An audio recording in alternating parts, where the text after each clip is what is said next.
Good morning dear students. आज हम लोग ग्रामर में कॉम्प्लेक्स सेंटेंस पढ़ेंगे। कॉम्प्लेक्स सेंटेंस में बच्चों एक प्रिंसिपल क्लास और कम से कम एक सबऑर्डिनेट क्लास होता है। ये सबऑर्डिनेट क्लासेस तीन तरह की होती हैं, जिसे हम नाउन क्लास, एडजेक्टिव क्लास और एडवर्ब क्लास कहते हैं। नाउन क्लास आपने पढ़ लिया था कैसे बनता है। जो कंजक्शन आपने नाउन क्लास में यूज किए थे लगभग वही कंजक्शन हम एडजेक्टिव क्लास में यूज करते हैं, लेकिन इसमें उसका अर्थ बदल जाता है क्योंकि उस कंजक्शन से पहले कोई नाउन या प्रोनाउन आता है। जैसे वहाँ पर दैट माने की होता था तो यहाँ दैट माने जो हो जाएगा, हु माने कौन होता था तो यहाँ जो हो जाएगा, तो भाई माने क्यों होता है, वहाँ पर नाउन क्लास में का से प्रारंभ होने वाला शब्द होता है। अब यहाँ पर ज्यों या जिस प्रकार हो जाएगा, है ना, जिसके लिए हो जाएगा। तो इस तरह से एडजेक्टिव क्लास बनता कैसे है। दिए हुए जो दो सेंटेंस होते हैं, तो किसी सेंटेंस में यदि किसी नाउन या प्रोनाउन की विशेषता दी होती है तो उसे हम एडजेक्टिव क्लास में बदल देते हैं, जैसा कि आपको पता ही है कि एडजेक्टिव क्लास वाक्य में एडजेक्टिव का काम करता है, अर्थात किसी नाउन या प्रोनाउन की विशेषता प्रकट करते हैं। तो यदि किसी वाक्य के नाउन या प्रोनाउन की विशेषता दूसरे वाक्य में दी होती है तो हम उसे एडजेक्टिव क्लास में बदल देते हैं। और मेन कंजक्शन कौन से यूज करते हैं देखिएगा बोर्ड में। मेन कंजक्शंस कौन से हैं? मेन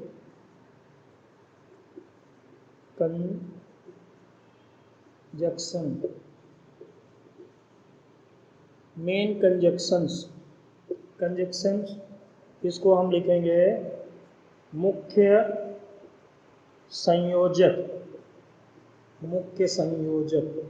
ओके बच्चों, इसमें दो तरह के कंजक्शन यूज होंगे।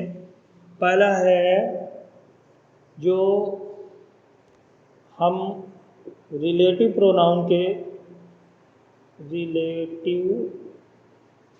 प्रोनाउंस के रूप में जानते हैं। ये कौन से हैं? पहले हु है, विच है और दैट। ठीक है, ओके। तो हु का प्रयोग हम प्रायः मानव जाति के लिए करते हैं।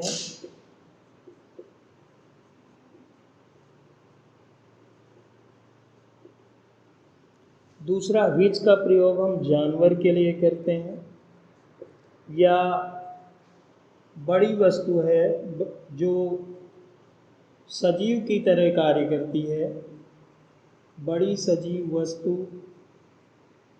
के लिए। ओके,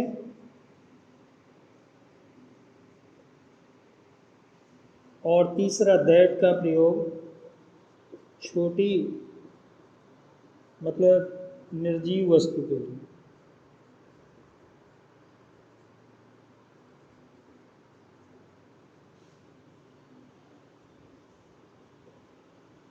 ओके, ये तीन आपने रिलेटिव प्रोनाउंस लिखे हैं। अब हम रिलेटिव एडवर्ब लिखते हैं। Relative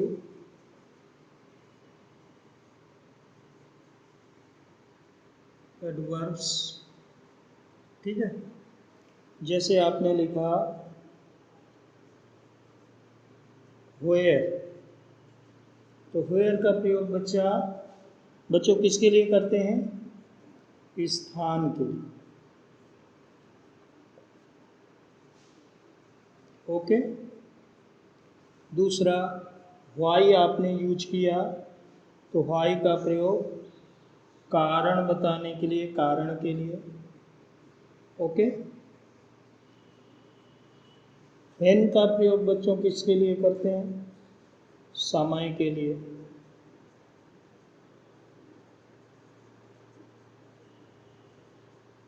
okay. और हाउ का भी लिख लेते हैं। हाउ का प्रयोग मैनर के लिए, मेथड के लिए, जिसे हिंदी में ढंग या तरीका, ढंग के लिए, मेथड के लिए, प्रक्रिया के लिए, ठीक है ना। तो ये आपके रिलेटिव एडवर्ब्स हो गए, इनके द्वारा ही हम एडजेक्टिव क्लास बनाते हैं, ठीक है बच्चों। ये आप नोट कर लिए होंगे, नहीं नोट किए हैं तो इसे जल्दी यूज करो, जल्दी आप लिख लें। जैसे हु का प्रयोग मानव जाति के लिए करते हैं, विच का प्रयोग जनरली जानवरों के लिए, और वो बड़ी वस्तुएं होती हैं जो सजीव की तरह कार्य करती हैं। दैट का प्रयोग छोटी निर्जीव वस्तु के लिए करते हैं। वेयर का स्थान के लिए, व्हाई का कारण के लिए, व्हेन समय के लिए, हाउ मेथड या तरीका के लिए, मेथड बताने के लिए, मैनर बताने के लिए, ठीक है ना। अब इसको हम रब करते हैं बच्चों, और कैसे हम लोग जोड़ते हैं उसको बताएंगे। जैसे हमने कहा हरी इज माई फ्रेंड, ठीक है। दूसरा सेंटेंस है he is a doctor, okay. अब इन दोनों सेंटेंसेस को जोड़ना है, तो फ्रेंड है मेरा, तो मानव जाति है, तो उसके लिए हु का प्रयोग करेंगे। जोड़ेंगे कैसे बेटा, हरी इज माई फ्रेंड, हु, ही को हटा दो, who is a doctor, okay. तो ये जो आपने बनाया हु इज अ डॉक्टर, यही क्या है, एडजेक्टिव है, ठीक है। दूसरा देख लीजिए, मैंने कहा आई सा अ डॉग, आई सा a dog, it was lying on the road, okay. मैंने एक कुत्ता देखा, और कुत्ते की विशेषता क्या है, वो रोड पर पड़ा हुआ था। तो इसको जब जोड़ोगे बच्चों, तो आई सा अ डॉग, डॉग के लिए, जानवर के लिए क्या जनरली यूज करेंगे, विच करेंगे। अगर मानवीकरण कर दिया, उसका कोई नाम रख दिया, हीरा, डायमंड, ऐसा कुछ रख दिया, तो हु का भी प्रयोग हो सकता है। आई सा a dog which was lying on the road, okay. अगला देखिए, he has a car, he has a car, उसकी विशेषता क्या है, it runs on the table. अब टेबल पे कार चलती, इसका मतलब छोटी वाली कार है, दैट लगेगा। He has a car that runs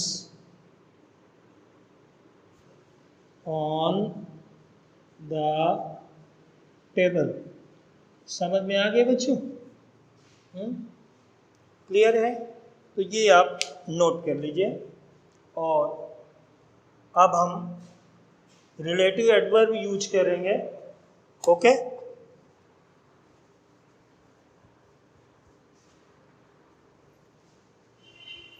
जैसे हमने लिखा I do not know the time father will come from Delhi.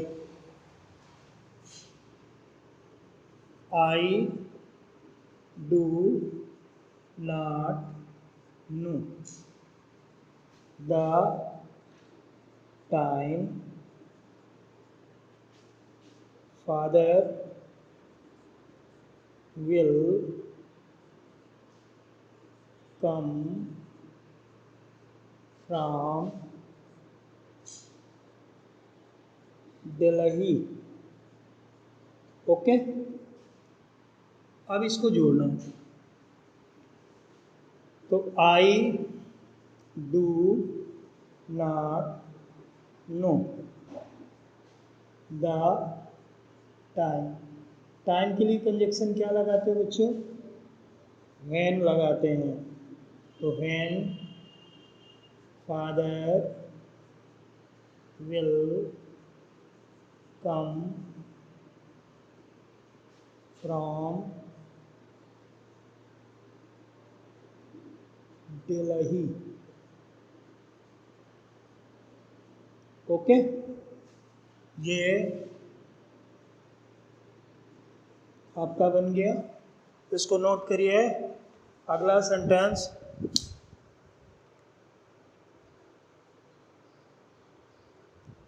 he did not come to school.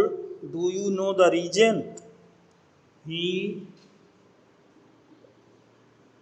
did not come to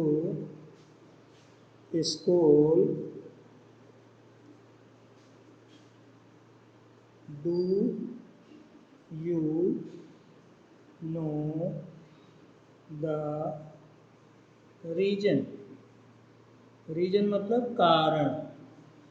कारण के लिए कंजक्शन क्या यूज करते हो बच्चों? वाई। ओके, अब बहुत आसानी से बन जाएगा। ही, अब हम उसको प्रिंसिपल क्लास बनाएंगे। Do you know the reason why he did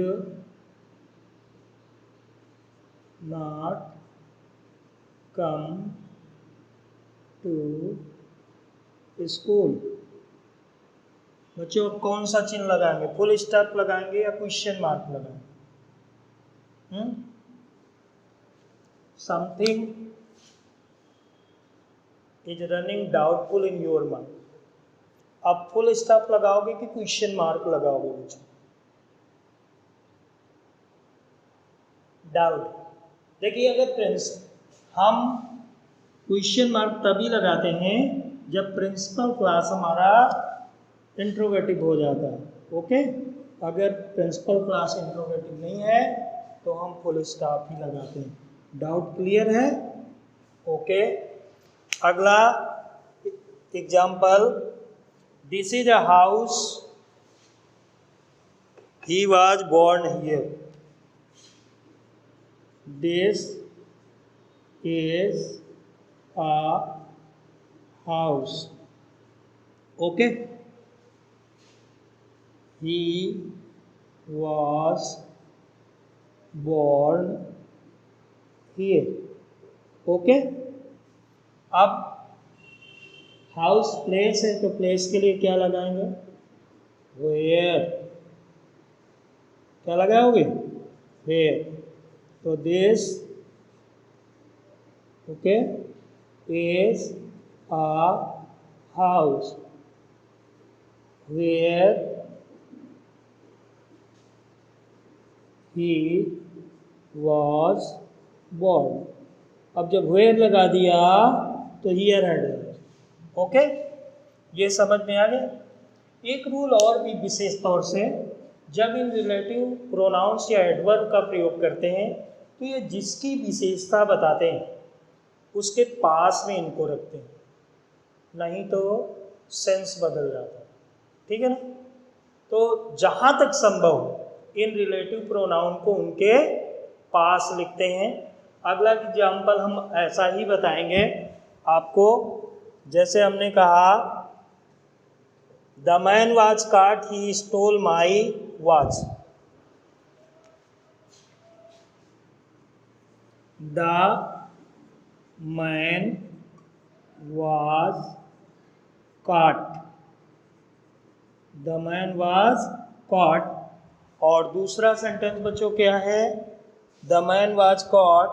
He stole my watch. He stole my watch. कौन सा आदमी पकड़ा गया? जिससे मेरी घड़ी चुराई थी।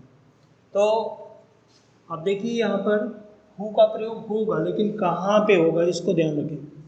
द मैन, अब हु का प्रयोग यहाँ होगा। The man who stole my watch, okay, was काट, ओके। अब हमने हु का प्रयोग जिसकी विशेषता थी, कौन सा आदमी पकड़ा गया? जिसने मेरी घड़ी चुराई थी, okay. The man who stole my watch was cot, okay. तो इस तरह से ये आपने एडजेक्टिव क्लास पढ़ा, ये टॉपिक फिनिश हो गया। इसकी एक्सरसाइज आप घर पे करेंगे। If you have any doubt in your mind, you can ask without any hesitation. I will try to remove the doubts of your mind. Okay, bye bye, take care, we shall meet next day.